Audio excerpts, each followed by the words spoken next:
Hey there, Dave here. This video is to go with our reading the chapter Black Feminist Epistemology from the book Black Feminist Thought by Patricia Hill Collins. So give you some context, some background, some things to think about while you're taking a look at that reading. So this book was first published in 1990, and we're looking at the version of the chapter from the second edition of the book published in 2000. And the book itself, entitled Black Feminist Thought, basically lays out a picture of a tradition of thought, an intellectual tradition of black feminist thought that Collins sees as running. The book kicks off with a quote from the early 19th century. There's a lot of discussion in the book from the early 19th century through the time of writing and publication. And Collins sees obviously differences over this time period, looking at a time period of about 200 years here, but she sees a continuous tradition as running through this time thread. And it's a tradition of black women's thought, and particularly of black feminist thought, within the US. And this book is her attempt to articulate, give a voice to, give a shape to that kind of tradition, outlining some of the central themes that she sees running through this intellectual tradition. And so she works her way into presenting this tradition by way of considering a number of different themes that she thinks run through the tradition. And that's the bulk of the book, is devoted to articulating these themes and drawing out some of what black women intellectuals have had to say about these themes. So some of the themes that the book looks at as it goes through articulating this tradition is thinking about the role of work and the relationship between work and family in the lives of black women, in thinking about what Collins calls controlling images, or what we might think of as stereotypical images of black women, the sort of images that are freely available in the culture for people to pick up, draw on, make assumptions on the basis of.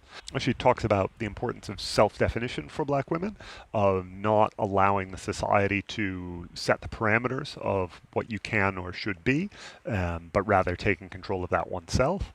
She talks about role of sexual politics in black women's lives, the role of love relationships, the role of motherhood, also connections to activist traditions. And Collins's picture of what activism is a broad picture, just like her picture of what the intellectual tradition is a broad picture. So these are a range of different themes that run through black women's thought that Collins tries to draw on, tries to draw out, tries to find common threads throughout as she looks over this history of the thought of black women in the US through, as I say, roughly early 19th century to the time of the book's publication. This tradition is a rich and interesting source of philosophical ideas. It's made a lot of contributions to philosophical thinking, but it's also made a lot of contributions outside of philosophy as well. And I think a lot of concepts that in the 21st century now are more and more common, concepts that we're very familiar with from our day-to-day lives, particularly where that might connect up to or encounter issues of social justice activism, are concepts that either found their origin in, or if not their origin, at least were incubated for a long time within this black feminist tradition. And so what I have in mind here are concepts like identity politics, concepts like safe spaces, the idea of the importance of lived experience, which is something that this chapter in particular focuses on, a notion that you hear a lot about these days called intersectionality. A number of these notions, particularly intersectionality and identity politics, directly originate from this black feminist tradition, and notions such as safe spaces and thinking about lived experience. These are both notions that have been incredibly important to this tradition long before they sort of rose into the public eye and into the public consciousness. So if you look up news articles about safe spaces, for example, you'll see an explosion of such articles in the past 5 or 6 years, but there's an elaborate discussion of safe spaces already in this book, in the book Black Feminist Thought, which again, first edition of it dates from 1990. So you can see in many ways the kind of mainstream discussions around some of these issues are only now catching up to where this tradition has been, in some cases, for decades. Another example of this comes from the Combahee River Collective statement. This is a statement that was issued in April 1977. I've added that to the supplementary materials section of the Moodle connected with this reading in case you want to take a look at it. It's a brief statement. This was a black feminist organization in the 70s in the US.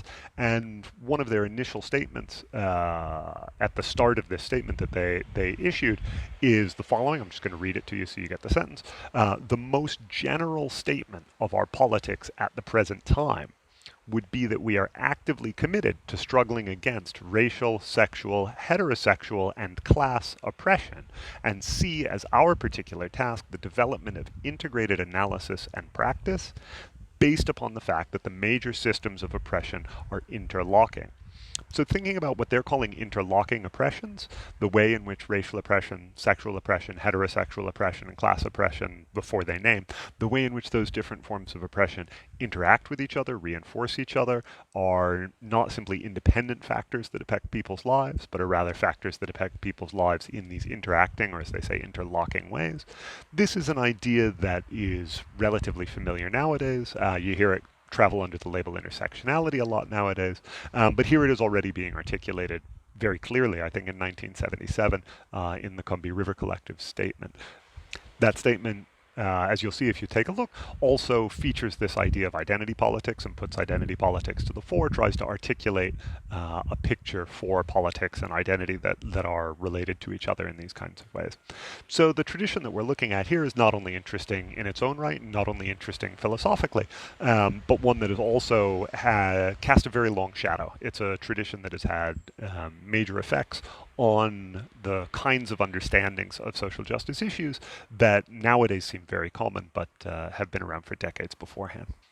This book in particular, while most of what it does is look at articulating this tradition and drawing out these themes and expressing some of these ideas that have come from the tradition Collins identifies, it also offers some prescriptions or some ways forward for the tradition, some recommendations for ways to proceed. In particular, Collins, as I read her anyway, aims at two particular innovations, or two things that she thinks she wants to try to add to the tradition, bring into the tradition. One is a greater attention to issues of sexuality or sexual orientation. She worries that black lesbians in particular have been excluded, at least in part, from this black feminist tradition. Collins also questions the focus of this tradition on U.S. issues. She thinks there are a lot of issues that black feminists in the US would have in common with black feminists around the world, and she takes some steps to try to broaden out that view and perspective. So you can see what she's doing in this book largely is giving voice to and articulating this existing tradition, but she's also attempting to push it forward in various ways. The chapter that we are taking a look at in here, fittingly for an epistemology class, is the chapter titled Black Feminist Epistemology.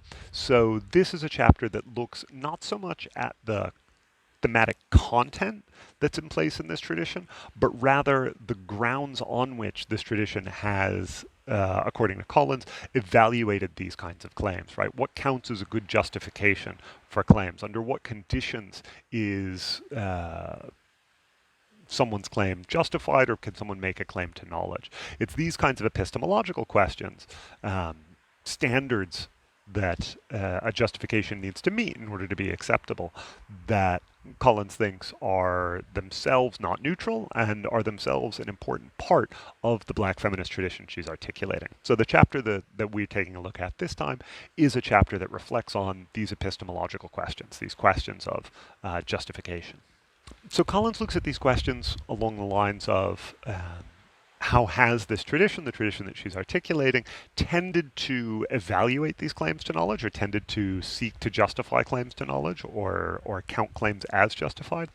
But she's also concerned in this chapter with thinking about interactions between the black feminist tradition and academia, university kinds of structures, and looking at potentially different standards for knowledge certification within the black feminist tradition or within academia, and how black women scholars have sought to navigate this kind of back and forth.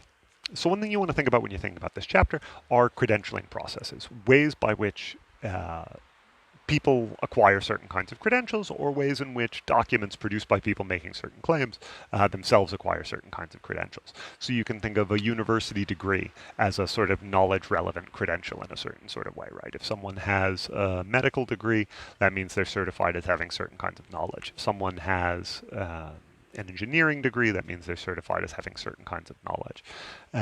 You can also think in this vein about publishers, for example, publishers of books, publishers of magazines, publishers of websites, right? When these places put their imprimatur on something, they're standing behind it, they are credentialing it, they are vouching for it in at least some way, right? Different sorts of publication venues are vouching in different kinds of ways for what they put out. Obviously, people publishing novels are not claiming that every sentence in the novel is true. It's intended to be a work of fiction. You get different kinds of vouching fors going on, but there's definitely some kind of filtering, some kind of credentialing process here. Not just anyone can rock up to just any publisher, hand them just any text and get it published. There's this vetting process that goes on. Similarly, in academic journals, where we have this peer review process, right, where if you write an article on something, it gets passed ideally to other experts in the area who review what's been done, certify it as up to standards or not, right? Again, you have this filtering process, this process that some things make it through and other things don't. You can also think in this vein about various anti-disinformation measures that are taken, for example, by social media websites. So you get things like recently Twitter's been removing various videos that they say are spreading disinformation about the virus, or they've removed various other videos that have spread other kinds of disinformation. My sense is that Facebook is a bit more lax about pulling down this kind of disinformation.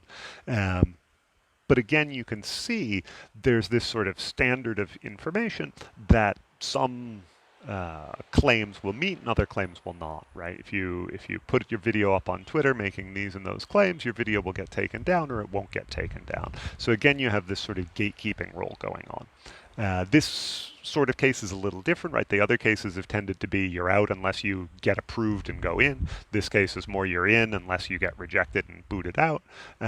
But the overall structure is similar, even if it plays out slightly differently in these cases. You can also think about being an invited pundit on various kinds of shows. So, for example, there was a recent episode of the show The Drum on the ABC that was asking the question, tonight on The Drum, what could coronavirus mean for a number of at-risk Australians? We'll discuss the workers who will be hardest hit, people with disabilities, as well as those experiencing homelessness and domestic violence. And on that show, with that topic, they invited 4 panelists, 3 of whom were CEOs. Right, so who's being asked in for information? Who's being asked to share information about the plight of the hardest hit? Who's being asked to share information about the homeless? Who's being asked to share information about potential victims of domestic violence? Right, one show, for example, The Drum on the ABC, might choose to invite mostly CEOs to discuss these problems. A different show might choose to invite people who are themselves homeless or experiencing domestic violence or are themselves among the hardest hit. And obviously you're going to get different results from looking at one panel versus another, even if you're asking the very same questions. Right? You get those different results because the people you've invited on are going to have different experiences. One reason she wants to think about this is she wants to say that differing standards for knowledge, different standards for what counts as successfully justifying something or discharging a responsibility to justify something, these different standards are actually going to result in different pictures of how the world is. These are not neutral standards, Collins says, but these are standards that shape the content of what can be justified in these ways. So one example of how you might see this play out, you can imagine an epistemological standard that says, we want good, hard, measurable, quantitative evidence for the claims that we make. We don't want any of these fuzzy, impressionistic sort of claims going on. And one thing that means is that if that's the standard that you hold your claims to, then the only kinds of claims you're going to be able to make are going to be claims about the kinds of things that can be quantified in that sort of way. So here's a straightforward example of this. Think about the justification or the kind of justification that someone might give for requiring grades at a university. Right? The most natural requirement someone might give for requiring grades at a university would be to say, well, we want some kind of measurement of who's doing better and who's doing worse work. We want some kind of measurement of the quality of the work that's output. Now, you've seen enough university work, I've seen enough university work, right? We all know that if you think about whatever quality of university work might mean, it does not come on like a nice, neat, linear spectrum with even divisions between 0 and 100.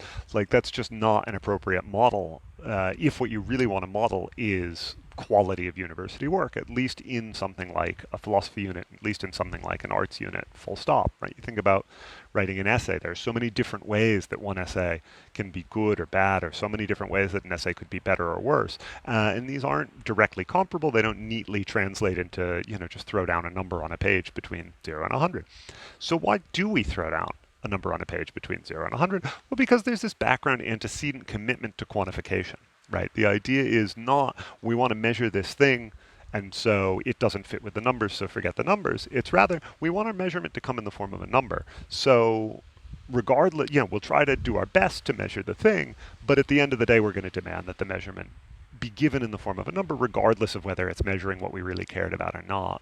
And that's the kind of way that a standard influencing what questions get asked can come into something like this, right? If you demand quantitative evidence for the claims that you'll accept as justified, then the only claims that you'll ever accept as justified are the kinds of claims that could be justified by quantitative evidence, right? And so they wouldn't be sorts of claims about things like quality of writing. A different example of the same sort of thing, if you imagine a demand for justification that says, okay, everything that we're going to count as justified has to be justified through the procedure of adversarial debate, right? We're going to need people to take opposing views and try to defeat each other's views, try to, set up this adversarial setting and see, what ideas can avoid getting knocked down by someone who's devoted to knocking them down. That's a kind of standard you might set up and say an idea can only be justified if it has survived this adversarial process. Well, one of the things that can do is mean that ideas that are being tentatively put forward or tentatively suggested can have a much harder time getting justified, regardless of what the evidence is in favor or against that kind of idea, right? The mere fact of being put forward tentatively weakens an idea in this setting of adversarial debate, right? Because of that adversarial setting.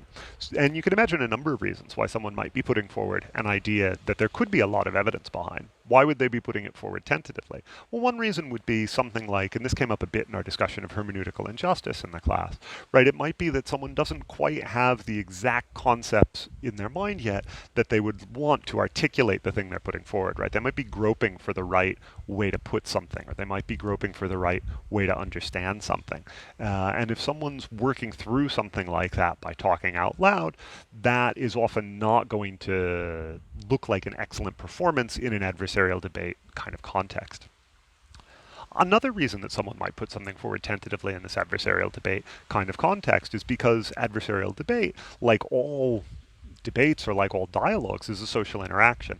And social spaces can be differentially welcoming to different people, right? So if some people, whatever they say, everyone around them is going to nod and say, oh yes, we'll take you very seriously, yes, yes, yes, then they might find it easy to present that kind of confidence, because when they present that confidence, it's rewarded and taken up.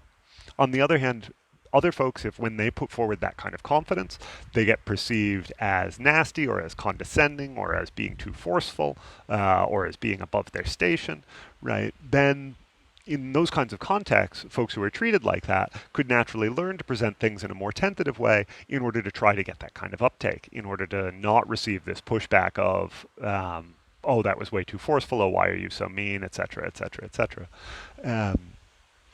But again, that tentativity that results can often be a disadvantage in an adversarial debate setting. So if we impose this standard adversarial debate, right, we're disadvantaging certain kinds of ideas within that setting, right? Ideas that are being put forward tentatively, regardless of whether they're, regardless of the reason that they're being put forward tentatively. So one potential result of this kind of thing, this fact that epistemic standards are not neutral in these sorts of ways, that the various epistemic standards that we might take up are going to influence what can be justified along these ways. One possible worry you might have, right, are standards and overall practices, right, groupings of standards together that self-certify as perfectly in order while they're still shutting out potential important sources of counter evidence. So these sorts of epistemic standards have an influence on what can get to be counted as justified. Collins thinks that these are not neutral. She also thinks that the black feminist tradition she's drawing on has a particular range of standards that have tended to seem central to them, and that this range of standards does not fully align with standards of the contemporary academy, of contemporary universities, research journals, and things of that sort. So a lot of what she does in this chapter is to articulate the epistemic standards that she sees as coming from the Black feminist tradition. So one dimension of evaluation Collins considers is this dimension about, does the claim come from lived experience? Is this a claim that the person making the claim has a direct connection to, a direct experience with what they're talking about? Or are they just passing along something justified in some other way? Second consideration that Collins puts forward is the role of dialogue and participation, right? This idea that ideas come out to be more justified if they're the ideas that emerge after a result of consultation, after a result of talking them through, after a result of dialogue, chewing things over together, chewing things over in conversation. So she's careful to distinguish this from the adversarial debate picture, but note that like the adversarial debate picture, right, this does require social contact. This is still a criterion that is going to involve talking things through with people. It's just a different form of talking things through that Collins putting forward, right? One that's more based around speaking directly, speaking openly. This connects to a third kind of criterion, or a third sort of standard that Collins puts forward, and this is the one she puts forward under the heading of speaking from the heart, right? This idea here is that one way a claim can fail to become justified is if it's being put forward either insincerely or shallowly or without thinking, right? The idea is that when you're genuinely speaking from the heart, when you're genuinely talking openly and directly and communicating in that kind of way, that the claims that you make in those contexts are going to be more trustworthy, going to be more reliable. And she looks at three different dimensions of this speaking from the heart.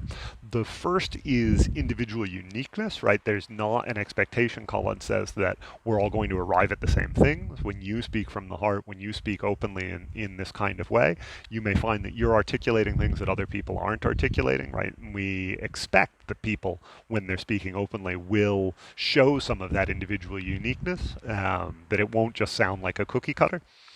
The second criterion she looks at is emotional presence. So the idea here is going to be that someone who's actually invested in what they're saying, someone who actually cares about what they're saying, who genuinely is connecting to their claim and to the person they're talking to while they're making the claim, will be seen as more trustworthy. These kinds of claims are going to count as more justified than cold, detached, clinical kinds of claims. And the third consideration that Collins puts under this heading of speaking from the heart is this idea of empathy. Right, so remember we're imagining this within the context of a dialogical relation. So if someone's speaking in this kind of open dialogue, we expect not only that they're have their own emotional investment in what they're saying and that what they're saying comes directly from them, but that they're saying it with this kind of empathetic connection to their audience, right? We've got this direct connection between speaker and hearer that's a social relationship scaffolding this form of speaking. Another criterion that Collins considers goes under the heading for her of personal accountability. And this is now when someone's making a claim, asking questions about, well, how does that claim actually fit with their overall life? How does this claim fit with their background? Where is it coming from? What role does this belief play for this person?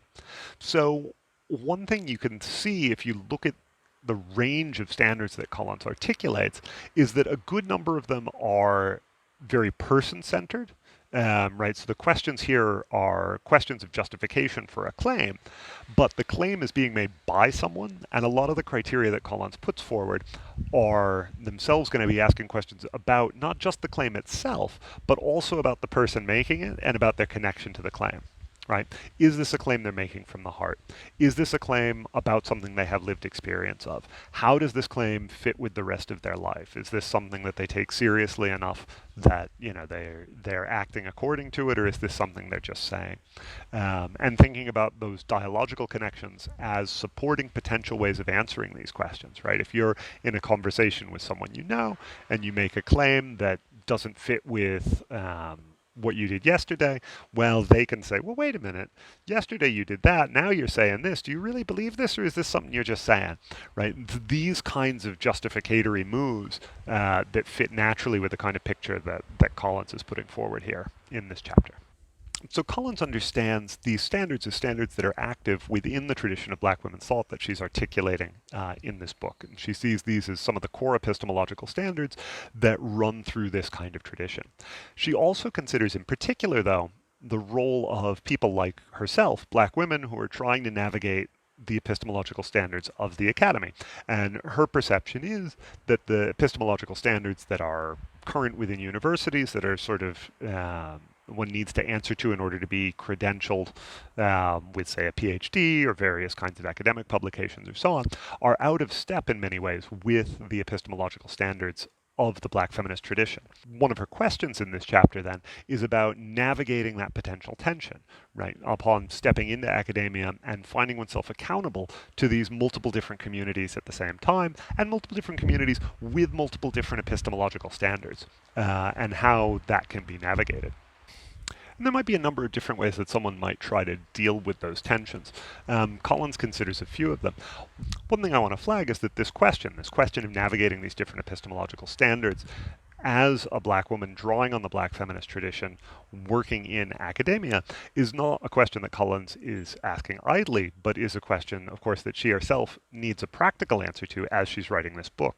So she wrote this book, as you know, if you've listened to the podcast, the supplementary podcast that I posted up on the Moodle, she wrote this book shortly after she became tenured within academia, so she had greater job protections, was more able to speak freely, and was reflecting on this question of how to navigate these standards. So this is a question that was very live for her at the time that she's writing the book.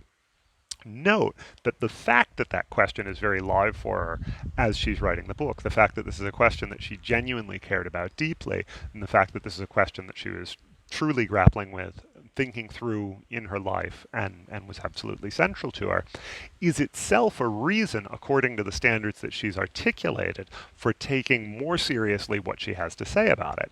The answer she gives, or to the extent that she does give an answer into this chapter, what she points to is this important role that she finds for what she calls re-articulating a Black woman's perspective, which is, again, the main project of the entire book, right, is articulating the perspective that she sees from this kind of tradition.